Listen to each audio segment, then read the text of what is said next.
Good evening and welcome to Novara Live. My name is Bastani. Tonight I have the immense pleasure, the huge satisfaction of being joined by Michael Walker. Michael, how are we? Very well. I'm glad to satisfy you and excited. What a crazy day in British politics it's been. I've just been completely shocked every time I've seen a Tory speak. So I can't wait to go through it with you. Yeah, we will be talking about the craziness, the perennial craziness that is the British Conservative Party. Coming up later this evening, updates on the US port set to be built on the Gaza coast to help deliver aid. We look at the situation in Haiti following unrest that has led to the resignation of that country's prime minister, and ahead of a potential Labour government, Keir Starmer was grilled on Sky News regarding his plans for governing Britain. Stay tuned for all of that. But first, racism from a Tory donor. Well, I never. Frank Hester is one of the Conservative Party's biggest donors, having handed them £10 million in the last year alone. But it's now emerged that he's made racist comments about Diane Abbott. The Guardian reports that after calling a female executive, quote, the shittest person in a 2019 business meeting, Hester said this: "It's like trying not to be racist, but you see Diane Abbott on the TV and you're just like, you just want to hate all black women because she's there.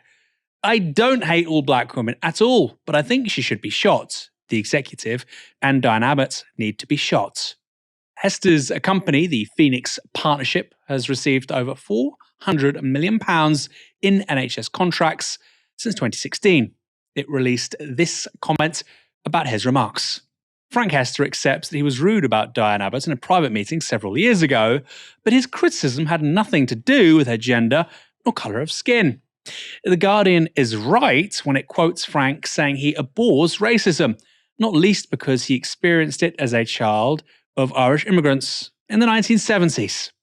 He rang Diane Abbott twice today to try to apologise, directly for the hurt he has caused her, and is deeply sorry for his remarks. He wishes to make it clear that he regards racism as a poison which has no place in public life. Frank Hester also released another statement this afternoon in an attempt to get ahead of a further Guardian report, which quotes him as saying this: "For me, racism is a hatred and a fear of the other. For me, it is exactly the same as homophobia. It's not limited to the colour of your skin. It's not limited to religion. It can just be the country next door. It can be Northerners and Southerners, which we have here. Apparently, you can be racist to Northerners. Who knew?" Hester confirmed this is his view, but failed to confirm that he did indeed say the comments about Diane Abbott. On the morning media round, Tory ministers were attempting to defend their party over Hester. This is Work and Pensions Secretary Mel Stride. It's clear that what he said was inappropriate. He has, as I understand it, apologised for those remarks. I think the critical point here is I don't think what he was saying was a gender-based or a race-based comment, but it was clearly inappropriate. He has apologised, and I think we need to move on from that. Also trying to downplay the issue was Energy Minister Graham Stewart on Sky. Mr. Hester has made clear that while he was rude, his criticism had nothing to do with the colour of her skin. Is that right? He has been absolutely clear that although he spoke in an intemperate and rude manner... No, I know. Read what he said. He said, it's like trying not to be racist, but you see Diane Abbott on the television and you just want to hate all black women because she's there. I don't hate all black women, but I think she should be shot. Diane Abbott needs to be shot. I mean, that is based on the colour of her skin. And they're truly awful remarks, aren't they? So there's nothing I can say apart from to condemn them and say that he's absolutely right to apologise. So should the Conservative Party spokesperson yesterday have said it's got nothing to do with the colour of her skin? Well, that's clearly what he said. He used the wrong language. He was annoyed with Diane Abbott and was making a wide point. But I'm not remotely tempted to try and defend it. He shouldn't have said it. It was half a decade ago in a private meeting, but that doesn't really excuse it. And that's why he's quite right to apologise profoundly, profusely and completely, because those words are not defensible, and I'm not here today in any way to seek to defend them. So you know what my follow-up is? should the Tory party return the money, the many millions he's given? Or are you okay to spend money that has come from him? He's only apologising because he's been caught out.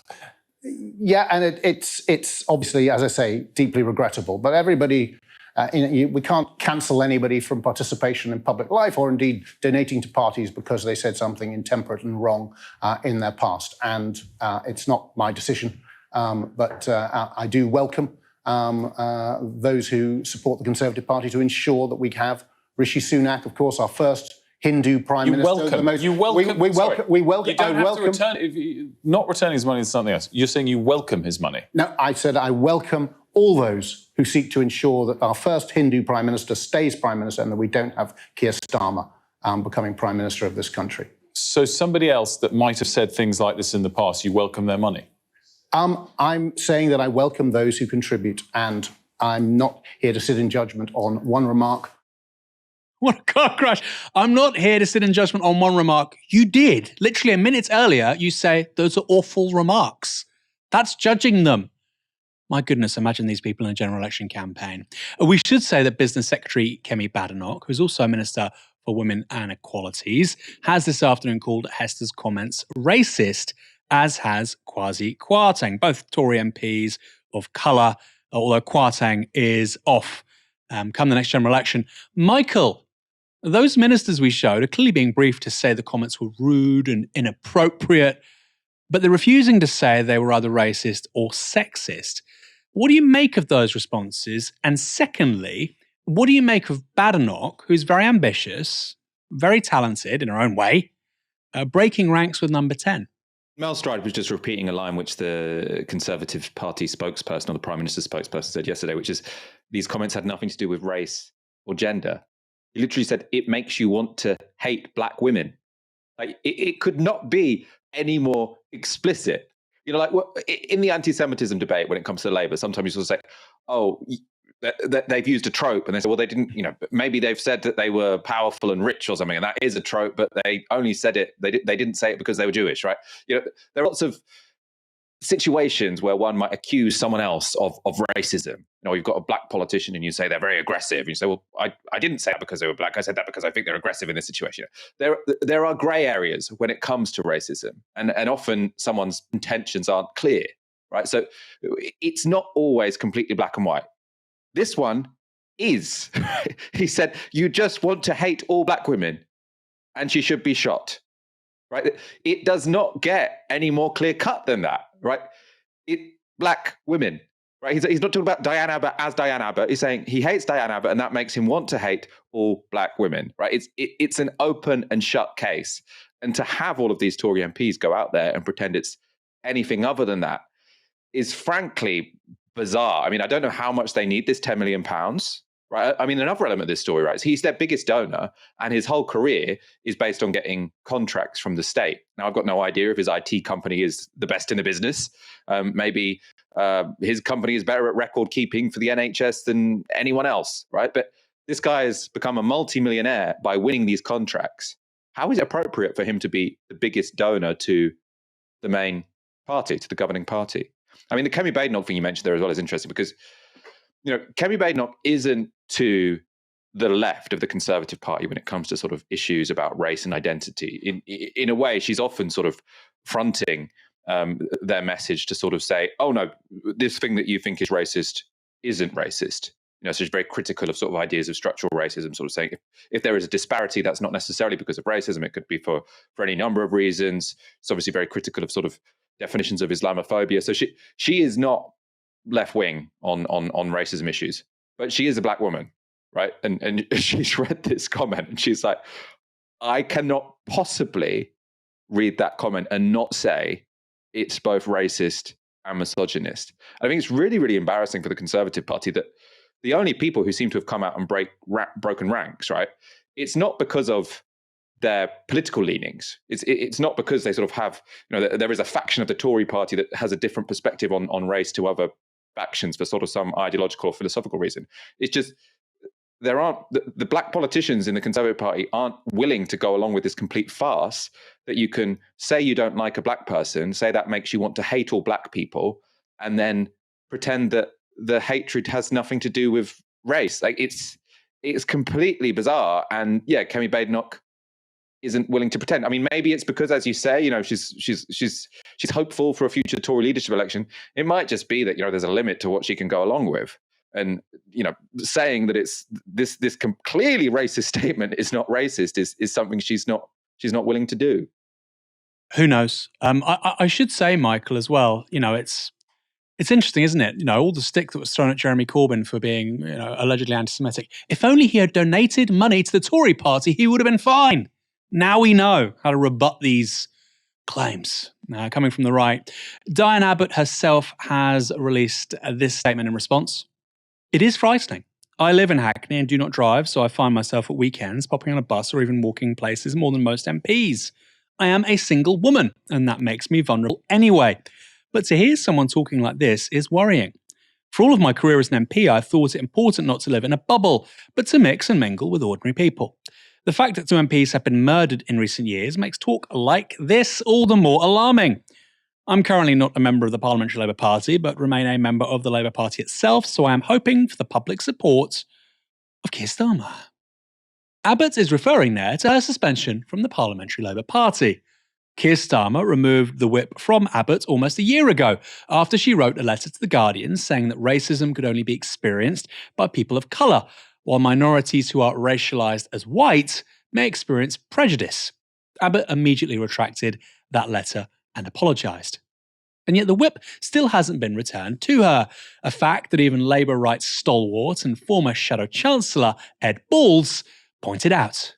For Keir Starmer, she was suspended from the Parliamentary Labour Party a year ago for saying something which she probably shouldn't have said, and she apologised for it. She shouldn't have said it, and she's apologised for it. But actually, the fact that a year on, she's still outside the Parliamentary Labour Party, my personal view is she should be brought back following that apology, and she should be supported and defended rather than left on her own, which is what's happening at the moment. The Labour Party investigation into Abbott has still somehow not concluded. And Abbott herself said this in September. I am the longest serving black MP. There is a widespread sentiment that as a black woman and someone on the left of the party that I will not get a fair hearing from this Labour leadership.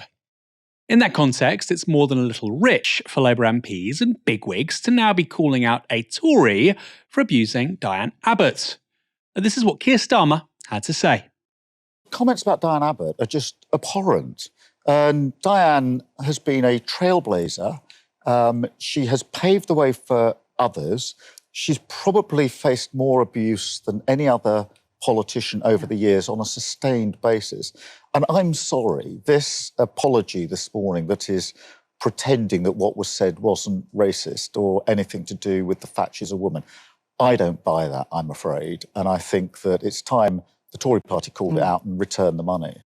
Now, I found that ridiculous. Where there is political capital to be made, Keir Starmer is talking about her being a trailblazer.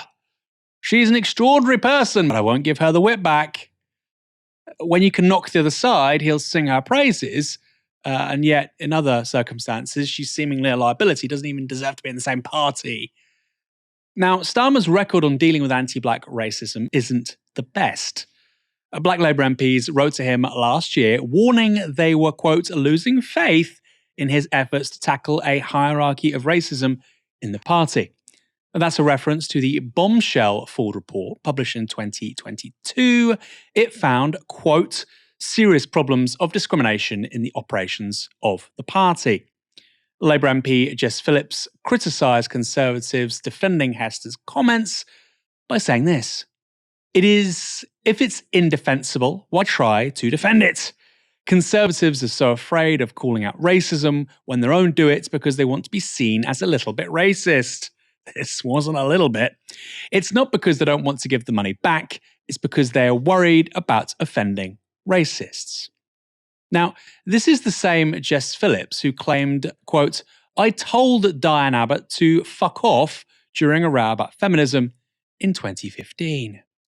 Elsewhere, Shadow Health Secretary Wes Streeting said this about the Hester affair. One day, when they've left office, ministers like Mel Stride will regret debasing themselves like this. It does show that the Conservative Party is rotten to its core and unfit for office? Well, here's the thing. Wes Streeting knows a thing or two about debasing himself. In 2018, Squawkbox reported this. In a parliamentary corridor, Streeting is alleged to have literally shouted in Miss Abbott's face, standing toe-to-toe with her and screaming, "Not my party!" in front of a number of onlookers. Witnesses describe Streeting's behaviour as so intimidating that he had to be physically steered away from the Labour frontbencher. Look, I have to say, if you behave like that in a workplace, you should be suspended. You should be disciplined. You should be punished.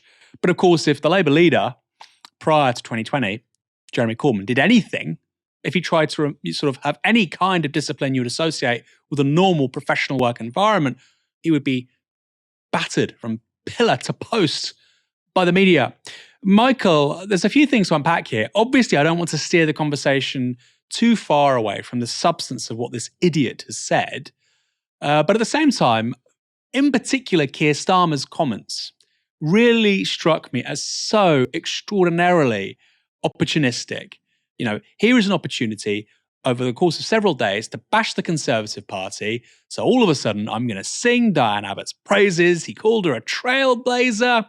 And yet, he can't even give her the benefit of an expeditious process with regards to her being disciplined. You know, Diane Abbott has no idea when she may or may not be given the whip back. Some way to treat a trailblazer, isn't it? The thing with Labour investigations is it is very they always take 2 years to investigate them, and it's like we've all read the email, right? So you should be able to do the investigation within a week or so.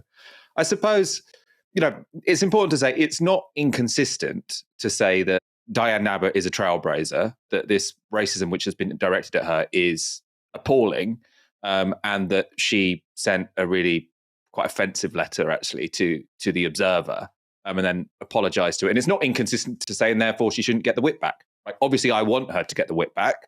I think she's apologised. I think there are MPs who've done much worse. I also have absolutely zero faith in the disciplinary procedures in the Labour Party because I think it's pretty much a factional stitch-up.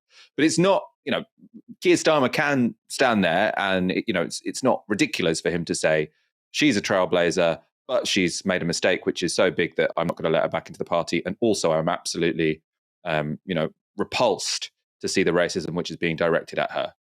Though you can hold those three positions. I think we should be clear about that.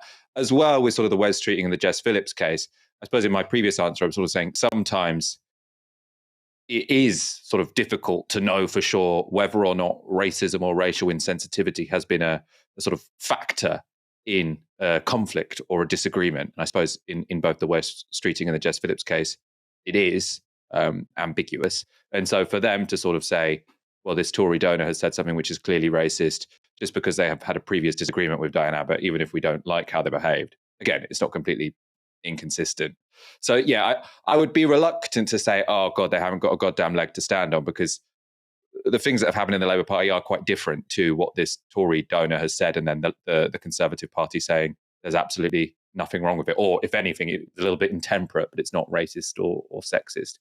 So, you know, I suppose I just want to separate my huge distrust of the Labour Party and my distrust of their disciplinary processes and my solidarity with Diane Abbott, who I think has been treated pretty appallingly by many people within the Labour Party, from sort of saying, oh, they're all the same, no one's got a leg to stand on. Do you know what I mean? I think I want to be consistent is what I'm saying.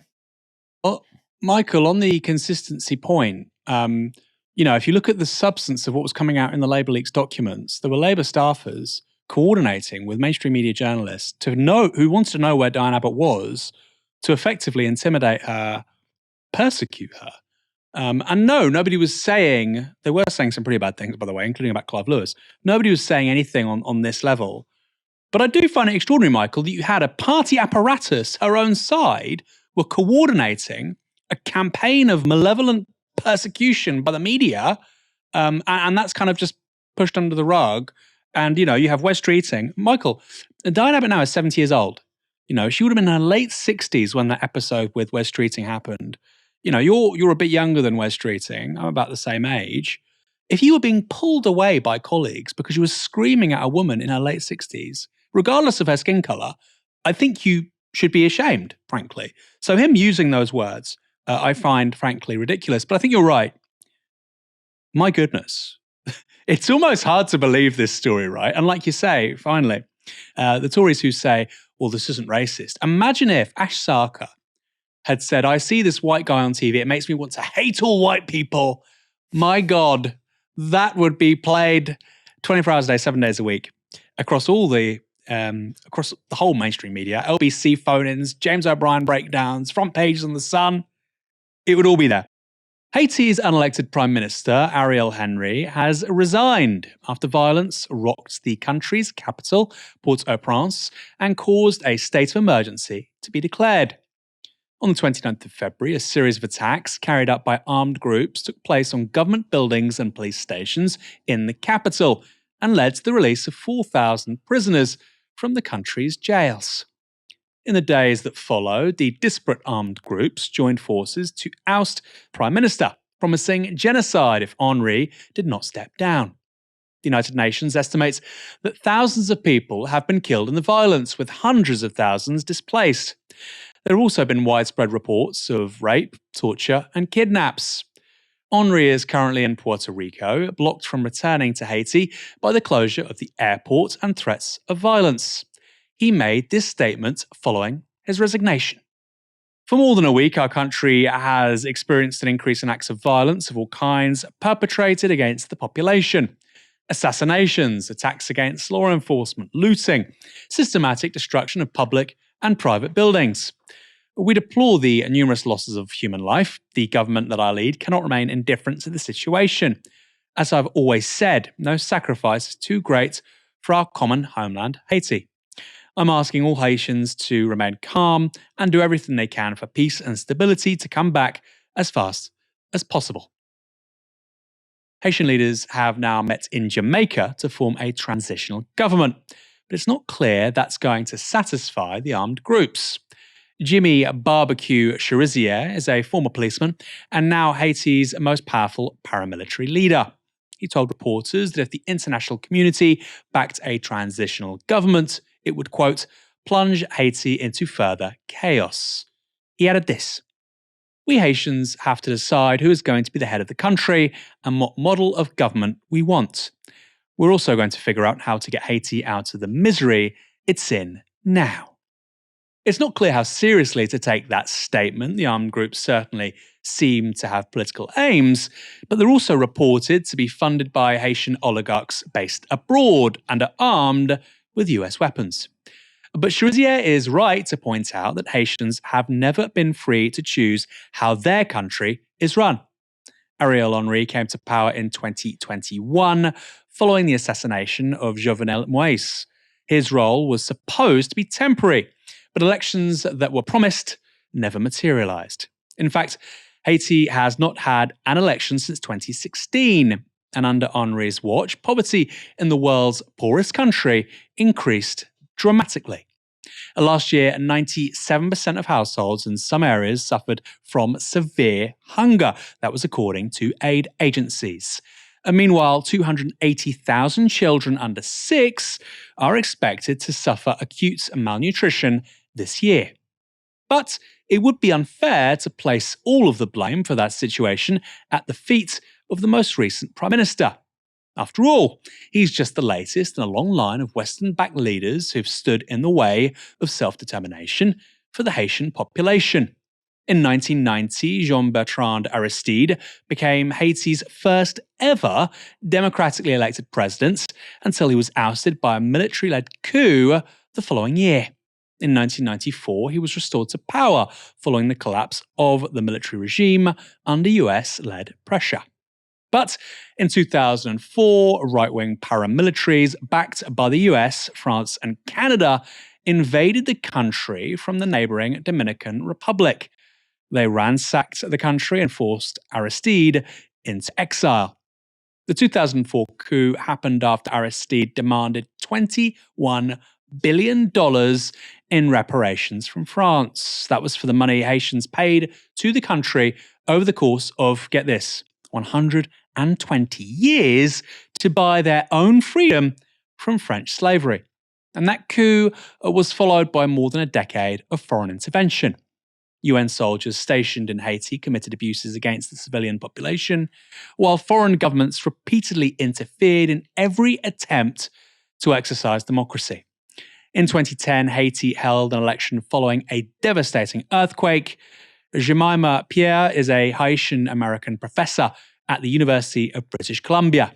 She told Democracy Now! How those elections went.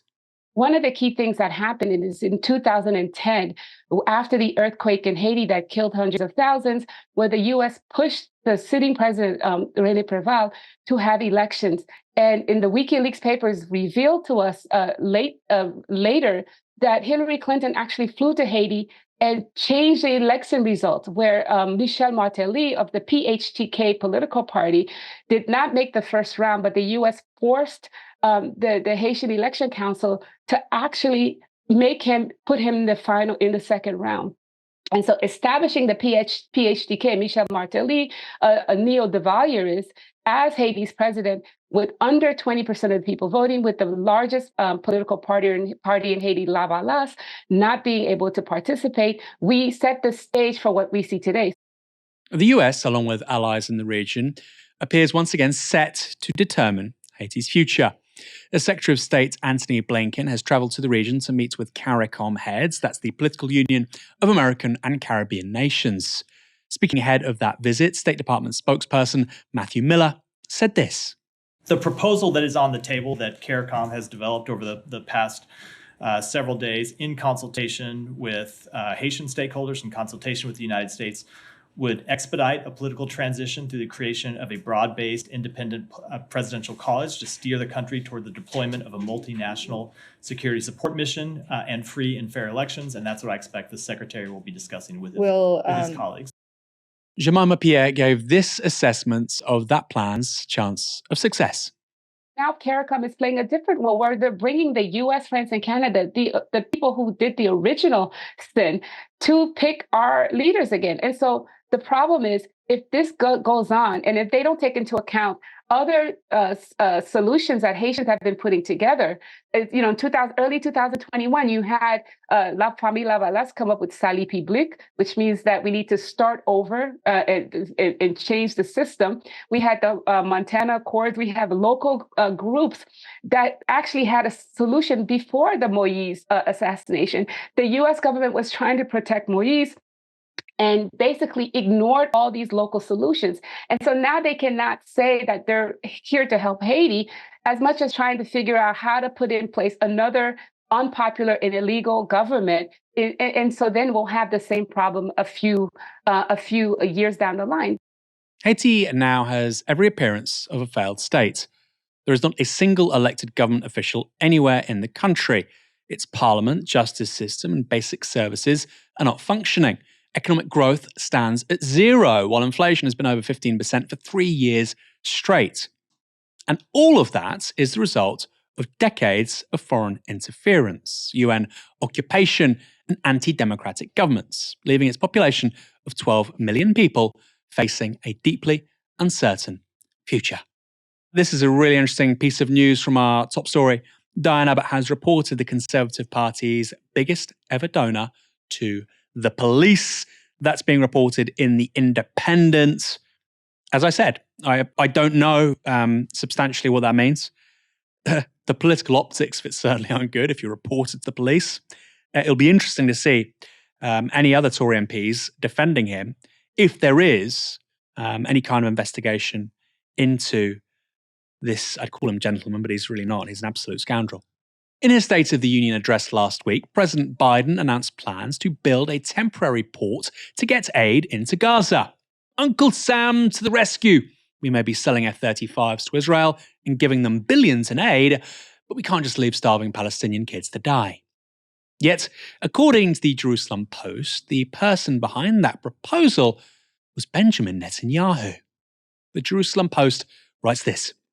A senior diplomatic source said Netanyahu took the initiative to establish maritime humanitarian aid for the civilian population in the Gaza Strip in collaboration with the Biden administration.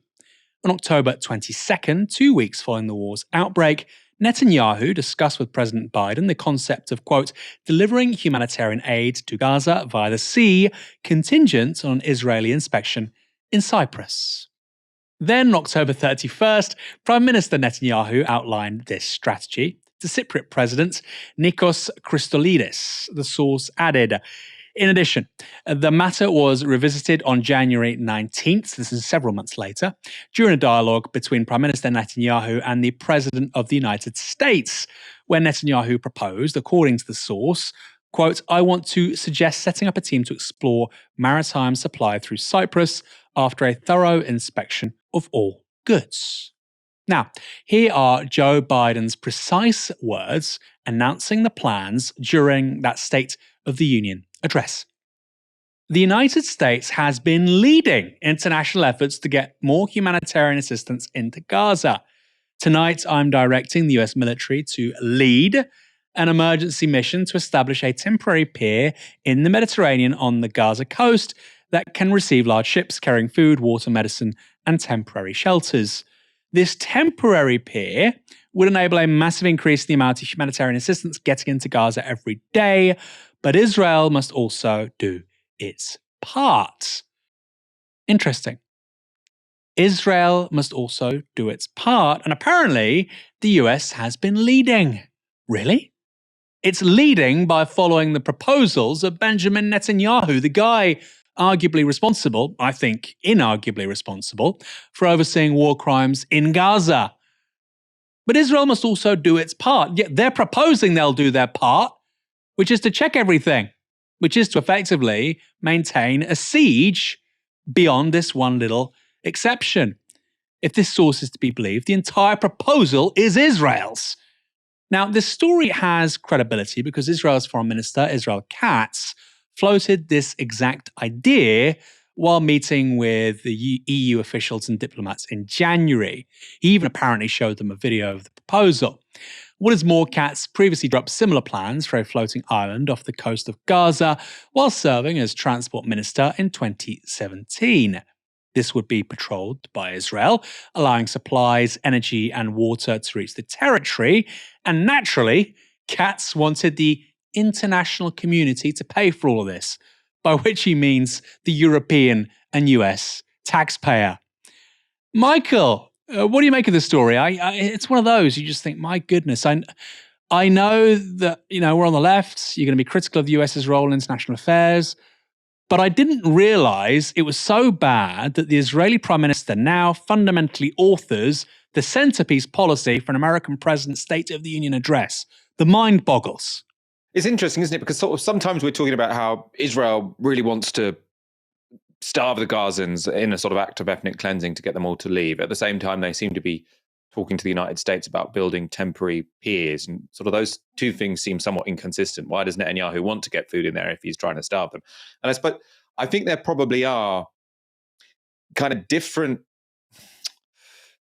intentions that are all sort of acting towards the broader goal, which is Israel basically wants to have nothing to do with the Gazans. It wants them off their hands. Now, that could either be by kicking them out of Gaza, or it could be by saying Gaza is now the responsibility of other countries. It's got nothing to do with us, right? So, and I suppose you could see this as a way of them trying to set this precedent whereby it's not just aid organizations that are giving, sort of servicing people in Gaza, but actually international governments. Because I think one thing the Israelis have sort of been proposing is they're saying, we want to basically completely destroy Hamas, and then we'll create this sort of buffer zone, which means that, we can basically forget about the Gazans because it's going to be very difficult for us ever to face any consequences for this ongoing occupation, which we're managing. And also, by the way, can you Americans and Europeans sort of try and manage Gaza with some money from the Emiratis so that we can basically just say it's nothing to do with us? And then when sort of Human Rights Watch or Amnesty International not that Israel cares, but when these organizations put out their reports that say, Gaza is a terrible place to live and it's not getting enough food, Israel can say, well, it's not our problem. This is, you guys now control Gaza. So I think they want Gaza off their hands. Ideally, they'd want some of the land, but obviously we know they're much more interested in the land when it comes to the West Bank, because the West Bank has sort of more value, both in terms of the land itself, sort of the agricultural capacity, but then also the religious significance of the West Bank is more important. One of the reasons why sort of Sharon gave Gaza, withdrew settlements from Gaza, was because he was like, well, Gaza is where we can maybe put the Palestinians, and then we'll take their land from the West Bank. It was supposed to solve a demographic question. So this could be part of the Israelis basically trying to coax the Americans in to say, can you sort Gaza so we can just wash our hands of it after we've completely destroyed Hamas and any military capacity they have. Also, this would mean that Israel could say, America, if you're going to run Gaza, you've also got to make sure that Hamas can never come to be again. So in a way, they want to have their cake and eat it, right? Get their war aims and then get someone else to do the rebuilding. I think they want this off their hands to some degree. Want their cake and eat it. Israeli politicians, well, I never. Just on what you were saying there, Michael, Israel Katz, the person who's proposed this, is an annexationist. He would like Israel to absorb the West Bank, and he would like Egypt to have Gaza. So I suspect you're right in that diagnosis. Long term, the plan is to probably create a really extensive security buffer zone in Gaza. Maybe that would be a third of the territory. And the other 2/3 would be administered by the Egyptians. Like you say, they probably don't care. And the quote-unquote international community, from the Emiratis to the Europeans, the Americans, would help to rebuild Gaza. And of course, this will be sold to us as somehow a noble humanitarian endeavor. And who knows, in 30 years' time, you rebuild it all again, and it gets blown up again. And we keep on going through these motions. And yet no major politician in the US or the UK, in terms of the governing parties, of course, will say this is ridiculous, it's absurd, we're not doing it. Now, emergency relief isn't possible if you can't guarantee the safety of medical and healthcare workers. So this next story has even greater significance. Palestinian medical staff have told the BBC they were detained, blindfolded, forced to strip, and repeatedly beaten by Israeli troops after a raid at their hospital. The BBC reports this. Ahmed Abu Sabah, a doctor at Nasser Hospital, described being held for a week in detention, where he said muzzled dogs were set upon him and his hand was broken by an Israeli soldier. His account closely matches those of 2 other medics who wanted to remain anonymous for fear of reprisals. They told the BBC they were humiliated, beaten, doused with cold water, and forced to kneel in uncomfortable positions for hours. They said they were detained for days before being released. Now, just to be clear, what's being described there is torture under any international definition. Extensive physical violence and stress positions absolutely comprise torture. At one point, Sabah also believed he was about to be executed. Here's what he told the BBC. They put me on a chair and it was like a gallows. I heard sounds of ropes, so I thought I was going to be executed. After that, they broke a bottle and it, the glass, cut my leg and they left it to bleed. Then they started bringing doctor after doctor in and started putting them next to each other. I was hearing their names and their voices. In response, the IDF told the BBC it, quote, does not and has not carried out mock executions of detainees and rejects such claims. Here's Ahmed Abu Sabah speaking to the BBC. وضعونا في أرض تقريبا كلها حصمة وركبنا على الأرض وعينينا برضو كانوا مغميات يعني ما احنا فكرنا بدهم يدفنونا بعدين أخذ بصمة عيننا وقالنا أي واحد له جوال ورجيني إياه وزي هيك يعني بعدين نقلنا على إيش نقلنا على السجن لقيت في كذا دكتور معنا من المستشفى يعني وفي من التمريض موجودين من الإدارة موجودين زي هيك بالضبط وإذا واحد اتحرك عمل شيء بعاقبه الكل طلعني برا عاقبني 3 ساعات يدي مرفوعة زي هيك وراسي بالأرض عاقبني 3 ساعات بعدين جابني لعنده لو خبطني على إيدي ظل يخبط عبال ما انكسرت في مرات كثيرة كنت متخيل إني خلص إني آخر دقيقة إلي بالعمر. The IDF have said that torture is strictly prohibited by them, but beyond that, they've made no comment. Now, these claims are even more credible because there is video footage of men stripped to their underwear in front of the hospital's emergency building with their hands behind their heads. Here's that shocking video. One can reasonably infer they're medical staff because, as you can see, there are medical robes lying in front of some of them. A detainee being transported in a hospital bed appears to have their hands bound. In response to this story, Dr. Lawrence Hill Cawthorne, co-director of the Centre for International Law at the University of Bristol, said this: "It goes against what has, for a long time, been a very fundamental idea in the law that applies in armed conflict, which is that hospitals and medical staff are protected. The fact that they treat nationals of the enemy's side should not in any way undermine that protection." Along with Dr. Abu Sabah, the BBC interviewed 2 other medics, and their stories were corroborated by separate sources. Families of 5 other medics at the same hospital have told the BBC their loved ones remain missing. Meanwhile, the International Committee of the Red Cross has confirmed to the BBC it has received dozens of phone calls from people who say family members, including medics, at Nasser Hospital are now missing. Obviously, this has a profound impact on the ability of the hospital to tend to patients. And those staff allowed to remain at Nasser have described being ordered to move seriously ill patients between buildings, being taken away from their duties to be interrogated, and assigned patients whose cases they were not trained to deal with. As a result, multiple medics told the BBC that 13 patients died in the days following Israel's takeover of the hospital. Michael, again, I say that word a lot, extraordinary story. What's really interesting here for me is that the BBC have done everything. They've gone absolutely overboard almost with the amount of data they've got, multiple video accounts, multiple witness testimonies. They've got people saying that dozens of other people are saying that people are missing. So we know that people are missing. We clearly know that somebody has had at least one hand broken.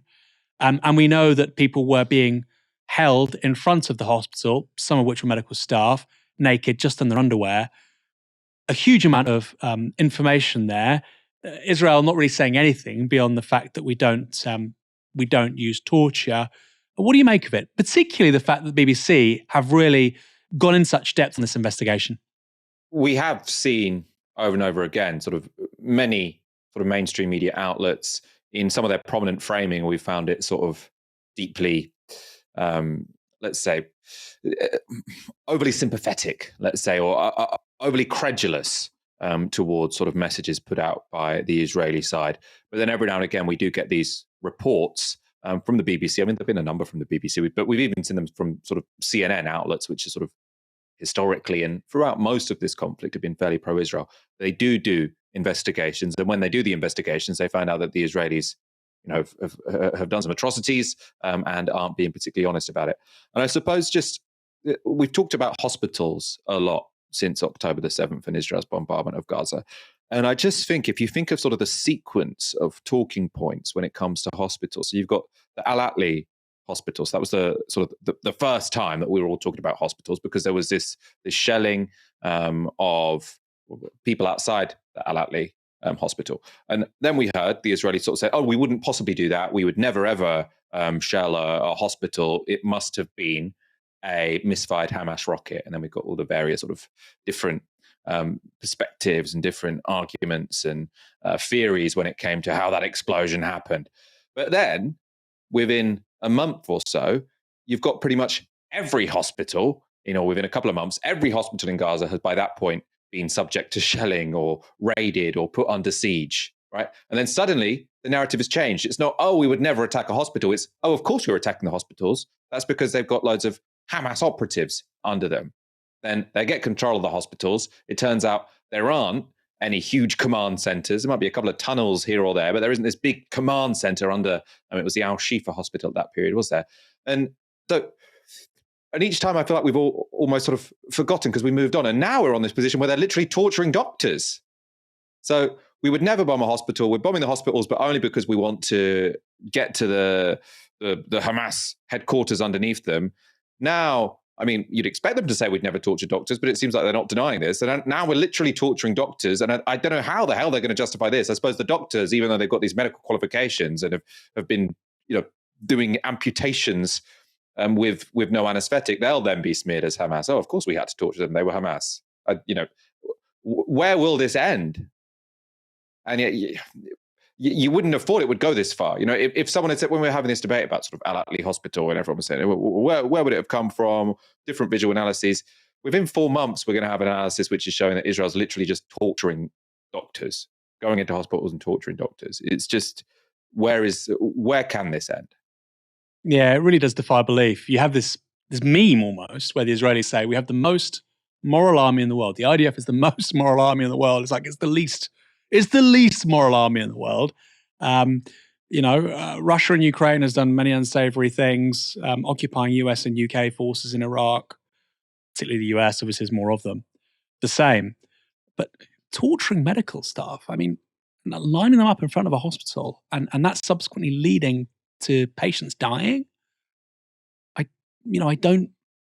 I don't think I can recall that coming from, certainly in terms of military operations by a quote-unquote Western power. I know Israel's in the Middle East, but, they're a close ally of the US, UK. They have F-35s. They're the first ever country to use F-35s in combat. I think they can be classified as sort of quote-unquote Western power. Just incredible. Just incredible. Going back to that top story, Sunak's, surprise, surprise, Sunak's spokesperson has now said Hester's comments are racist. I wonder if it had anything to do with Diane Abbott reporting those comments to the police. Here's the quote that's been broken by Kate McCann on Twitter. The comments allegedly made by Frank Hester were racist and wrong. He has now rightly apologized for the offense. So it's only alleged, but he's rightly apologized, okay, for the offense caused, and where remorse is shown, it should be accepted, well, particularly if he gives us £10 million. The Prime Minister is clear there is no place for racism in public life. And as the first British Asian Prime Minister leading one of the most ethnically diverse cabinets in our history, the UK is living proof of that fact. Wow. What evasion. Look, Britain's not a racist. Nobody said Britain's a racist country. They said the guy who is the biggest funder in the history of the Conservative Party made a racist comment. He did. Unbelievable. Unbelievable. I mean, these people are just ridiculous.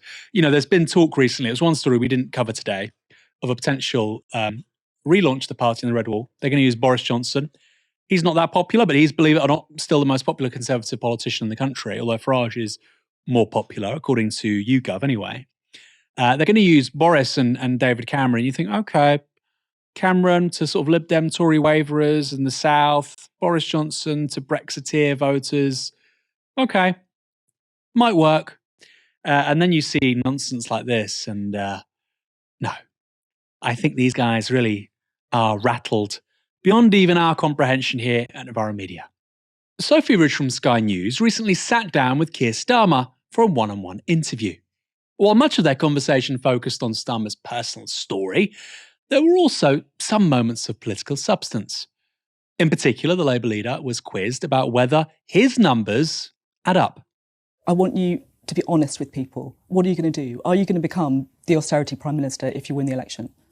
Be an awful inheritance if we're privileged enough to come into power. They've damaged the economy, they've damaged our public services, and we have to change that. I ran a public service, so I don't need anybody to tell me how important it is that our public services are properly supported and properly funded. We have to ensure that we've got an economy that is thriving, because at the bottom of all of this is the fact the economy's been stagnant for 14 years. I know you want to grow the economy, so but that's not going to happen on day one. I want Sheffield Wednesday to win the Premier League. I know it's not going to happen this season. But there's a lot of things we can do very quickly. The changing the planning regulations and rules can be done very, very quickly. Councils are going bust. National Wealth Fund. Councils are going bust now. Yes. There's a 5.5 year, and I know you'll care about this, there's a 5.5 year average wait from a rape being committed to that person seeing justice. What are you going to do straight away if you're in number 10? Be honest. Are you going to borrow more? Or are you going to enact austerity? Well, where we are going to be able to put money into our public services, we've been clear that we'll do that. So when it comes to the NHS, 2 million reduction in the waiting lists by the scheme that we've got to work 24/7. With our schools, I'm not talking getting about the rid initial, of VAT so we can put more teachers into our schools, £1.7 billion. Needed. IFS is £20 billion in public services, and you're not being honest about what you're going to do. This is your chance. Tell people. We need to ensure that the economy is growing. We can turn It's that not around. going to happen on day one. Please, just hear me out. It's not telling me it's not. Planning can be changed very, very quickly. That will have a massive impact on growth. The second thing is our National Wealth Fund, which will bring in private investment. I talk to private investors all of the time, and they say to me, Keir, we've got the money to invest right now in your country, but we're not going to do that because we don't see the stability. We don't see the conditions in which we're going to invest. Notice there that Starmer talks about the National Wealth Fund, which, by the way, will need money. You can't just have a National Wealth Fund. We'll invest in places, but we won't capitalise it with any money. He conflates the National Wealth Fund with stability. They're two separate things, Sir Keir. And that really underscores how this was a completely meandering, meaningless answer. 5 years from somebody being raped to getting justice, 5 years, what will you do? I'll change planning laws. Okay. Starmer proceeded to talk about the scale of the challenge Labour stands to inherit. We are going to inherit a really badly damaged economy after 14 years of failure. Our job is to pick it up, stand it back up, and move our country forward. And I'm not going to shy away from that or provide easy answers to that. Well, not any answers. We've got to grow our economy. Now, you may say that's not an answer you like. I say it's the only answer. It's a long-term answer, but it's not telling me what you're going to do. Well, I don't think that it is going to take that long to get our economy going. I think we can turn it around very, very quickly. But what I'm not going to do is make the mistake of saying that, or pretending there are easy answers, unfunded spending commitments are what Liz Truss installed on the country. We're all paying the price. Last week, you saw in that budget, at the very end, staggeringly, the Chancellor announced £46 billion of an unfunded commitment to get rid of national insurance. We're not going to make that mistake because in the end, who pays the price for that? It's working people. And I'm not going to allow that to happen under a Labour government.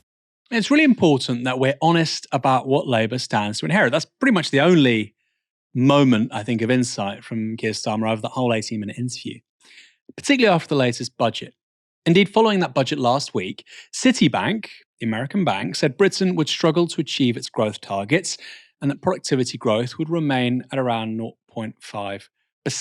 If productivity doesn't go up, growth doesn't go up, taxes don't go up, you get the picture. And that's enough to worsen the borrowing outlook by around 30 to 35 billion pounds, if Citibank are correct. In fact, City economist Benjamin Novara said the UK could be, quote, fiscally offside by around 50 to 60 billion pounds, falling to 15 to 20 billion if bonds rally as we currently expect. In other words, best case scenario, Hunt's numbers are out by 15 billion pounds. So it's no surprise that the Resolution Foundation called that budget fiscal fiction. Fiscal fiction. Then there's the fact that dozens of councils around the country face going bankrupt. It's already happening in Birmingham. So even just to keep us where we presently are, which isn't a great place, a Labour government would have to find tens of billions of extra cash. That's before investing in the NHS or building infrastructure. Now, it's not all bad. For instance, Labour can reverse the recent national insurance cuts by the Tories. National insurance went down from 12 to 10%. It'll now go down to 8%. That's a start. Only there's one problem with that. They've claimed they won't do it. And on additional money going into the NHS, which Keir Starmer talked about there, so Keir, that was coming from a tax on non-doms. The Tories have just nicked that tax and it's paying for the national insurance cuts. Deeply unserious responses from a deeply unserious man. And I really sympathise with Sophie Ridge when she says, come on. He's saying there are no easy answers. There were no answers. Michael, what's your read on that interview and Keir Starmer's 2 minutes there, really, which I think in many ways the most revealing 2 minutes he's offered so far in terms of how he'll govern? I mean, it was good she got him to be explicit about what the plan is, right? So the plan is basically, well, we do forget as well, actually, because not much extra money for public services, right? But as the IFS have shown, what the current budget from the Tories sort of implies, and if Labour are going to go along with those spending plans, actually we're going to see another £20 billion in cuts to unprotected services. So that's not health or education. So there will be further austerity if Labour do what they say they're going to do. In terms of the sort of longer term issue, sort of the 5-year plan, she has got them to explicitly say, our growth plan is this, right? Our growth plan is planning reform. Our growth plan is a national wealth fund, which won't really be capitalized with much public money. But Keir Starmer is assured that international investors will pump enough money into the economy to make that happen because of stability. So those are the two ones, aren't they? And I'd like to see that modeled, really.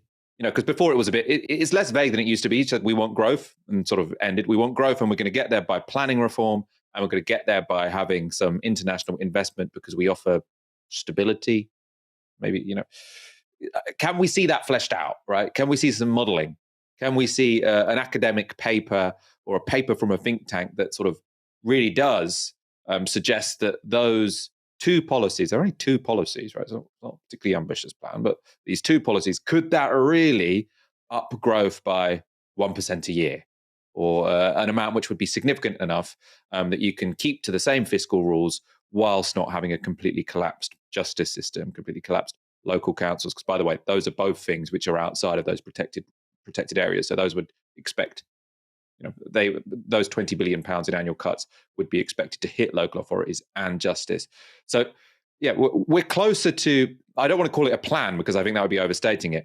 We're closer to some honesty about what the promise is. Now, can we see any particular reason why we should believe that's remotely plausible, that those two policies would lead to enough growth that public services aren't still due to collapse? I think that's right. But what I would say, Michael, is that, look, Keir Starmer is clearly moving to a place now where he's not offering, the moon on a stick, right?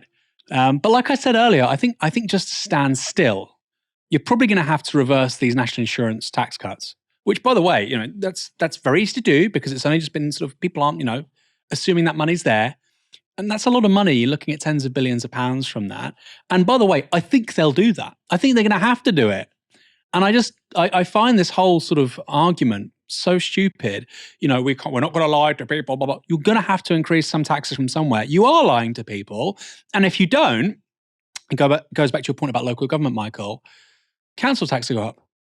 Council tax will go up. If you're not going to increase taxes at a national level somewhere, and you're going to continue to underfund councils and they're facing bankruptcy, business rates and council tax will go up. Now, I don't know how good your growth model is. We're going to get growth. We're going for growth.